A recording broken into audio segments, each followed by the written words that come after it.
Muhammad Raja, Hadir, Bu. Ahmad Dairoki, Wulan Indriani, Hadir, Bu. Ana, Hadir, Bu. Rizky, Regita, Hadir, Bu. Elvira, Hadir, Bu. Khairul Fikri, Hadir, Bu. Muhammad Aziz, Hadir, Bu. Adam Syahrir, Hadir, Bu. Dita Azahra, Hadir, Bu. Juniarti, Hadir, Bu. Rizky Kamalia, Hadir, Bu. Ansor, Hadir, Bu. Saila Adriani, Hadir, Bu. Gading Chandra, Hadir, Bu. Sifa Hairunisa, Hadir, Bu. Salsabila Balkis, Hadir, Bu. Hadir, Bu. Septiani, Rosa Hadir, Bu. Aulia, Aura Permata, Hadir, Bu. Anjeni Seva, Hadir, Bu. Muhammad Fadli, Hadir, Bu. Diva Salsabila, Hadir, Bu. Keisha, Hadir, Bu. Ahmad Arif, Hadir, Bu.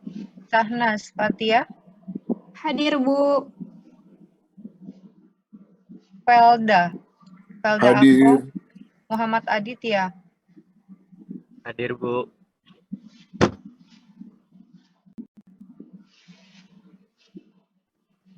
Oke, yang nggak hadir ada Romi Hussein, Muhammad Naufal, Hera Ernawati, Erlin, Punten, Ibu. Ibu punten, tadi Hera lagi connecting, Bu. oh Hera masuk hadir, ya. Bu. Oke, Erlin, Bu, punten, Bu. Erlin juga, Bu. Erlin hadir, Bu. oke. Ade Risma nggak ada, Hadir, Bu. Ade. oke. Umi Hanifah nggak ada, Ada, Bu, maaf. Aku lagi ke toilet. Ahmad Hendra, Ada, Bu. Muhammad Owen,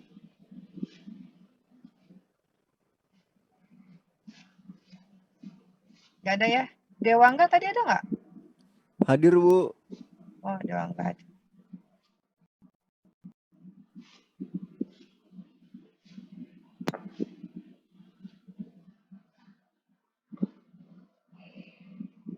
Oke, berarti yang nggak masuk Romi Hussein, Muhammad Naufal, sama Muhammad Owen.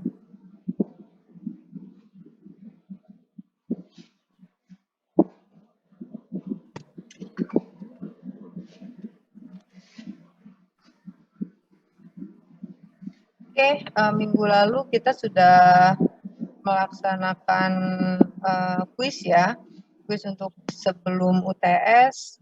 Insya Allah nanti pertemuan ke-8 ya, ke-8 kita akan adakan UTS-nya ya.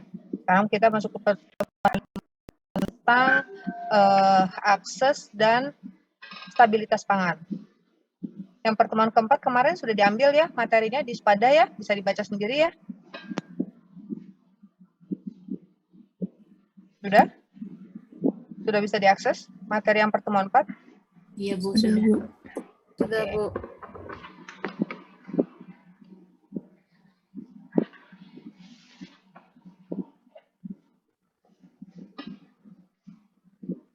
Oke, ini untuk pilar akses dan stabilitas pangan. Bisa dilihat screen dari Ibu. Sudah Bisa, terlihat? Bu. Oke. Bisa, Bu. Sudah, Bu. Nah, tujuan pembelajaran untuk pertemuan kali ini yaitu mahasiswa mampu menjelaskan mengenai akses pangan dan faktor apa saja yang mempengaruhi akses pangan di Indonesia. Kemudian mahasiswa juga mampu menganalisis permasalahan yang mempengaruhi mempengaruhi akses stabilitas atau aspek-aspek pangan serta mampu menganalisis solusi permasalahan yang ada tersebut. Kemudian mahasiswa juga mampu menganalisis permasalahan yang mempengaruhi aspek pangan serta mampu menganalisis solusi dari permasalahan tersebut dan memahami faktor-faktor yang mempengaruhi stabilitas pangan. Untuk tujuannya, kemudian di sini untuk akses pangan itu bisa meliputi akses fisik, akses ekonomi, dan juga akses sosial. Akses pangan dikatakan baik apabila semua rumah tangga atau semua anggota rumah tangga mempunyai sumber daya yang cukup untuk mendapatkan pangan yang cukup, baik dari segi kualitatif, kuantitatif, dan juga keragaman pangan. Nah, itu untuk akses pangan. Seperti yang sudah Ibu jelaskan, kita berbicara masalah pangan aja ya, bahwa memang manusia itu kan butuh pangan yang beraneka ragam dengan kualitatif atau jumlah yang cukup serta kualitas yang cukup. Dan di samping itu juga kita butuh pangan ya, nggak cuma tapi beraneka ragam pangan. Tidak nanopartikel juga, dan yang Oh, ada yang lagi akses itu ya, ikut webinar ya?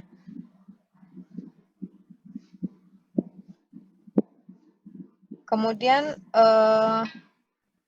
untuk akses fisik, pangan yang diproduksi pada daerah tertentu dapat didistribusikan secara merata ke sekelompok masyarakat tertentu karena ketersediaan infrastruktur pasar, kemudahan akses, dan kejelasan fungsi pasar. Itu adalah untuk akses fisiknya. Jadi biasanya kalau fisik itu kan bentuknya ya, adanya tempat atau wadah untuk para petani misalkan, atau ya para petani atau penjual untuk mendistribusikan hasil pangannya atau mendistribusikan produk pangannya gitu kan. Salah satunya adalah adanya ketersediaan infrastruktur pasar yang baik, karena untuk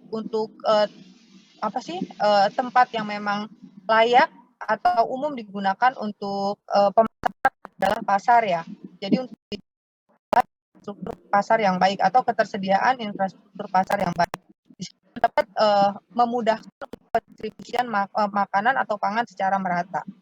Kemudian untuk akses ekonomi, ketahanan pangan ada ketika orang mampu membeli pangan yang cukup. Nah, dalam artian pada saat ekonomi kita berlimpah atau kita mempunyai nilai ekonomi atau keuangan kita lah, ekonomi itu menyangkut keuangan ya, kita mempunyai keuangan yang cukup, maka kita mampu membeli pangan yang cukup, gitu kan. Nah, itu adalah aksesnya. Jadi aksesnya itu selain fisik, ekonomi juga berpengaruh.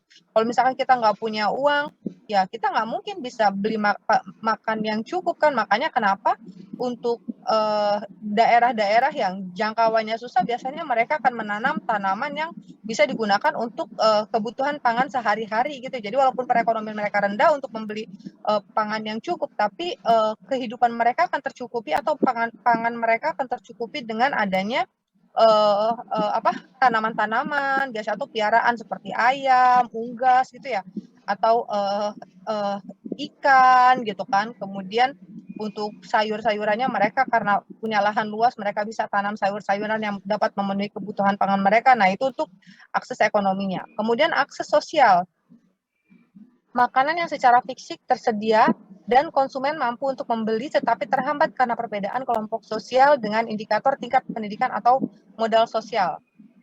Di situ adanya barter, pinjam-meminjam, atau adanya program dukungan sosial yang lain. Jadi makanan secara fisik itu biasanya susah atau terhambat karena adanya perbedaan kelompok sosial. Jadi misalkan kita dengan kelompok sosial yang berbeda, misalkan strata seseorang itu berbeda ya.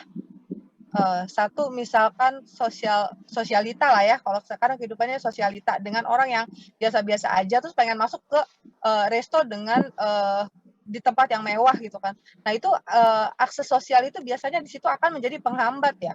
Biasanya orang yang nggak punya atau dengan perekonomian yang rendah akan susah untuk mengakses tempat makan atau rumah makan di tempat yang mewah misalkan gitu ya, atau rumah makan yang mewah gitu. Biasanya itu menjadi salah satu faktor penghambat karena adanya perbedaan kelompok sosial. Jadi itu beberapa hal yang memang yang harus kita supaya pemerataan itu tetap terjadi gitu. Supaya tidak ada pembatasan atau tidak ada hambatan untuk satu orang mengakses pangan yang sama dengan orang lain gitu. Nah, itu untuk akses sosialnya.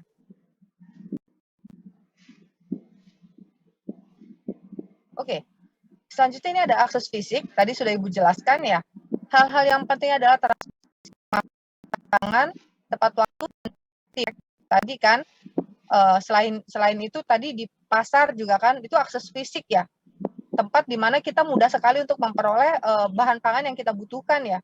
Selain itu juga untuk mendistribusikannya kita butuh alat transportasi supaya pendistribusiannya merata di seluruh Indonesia, tidak hanya di satu tempat yang menghasilkan produk tertentu.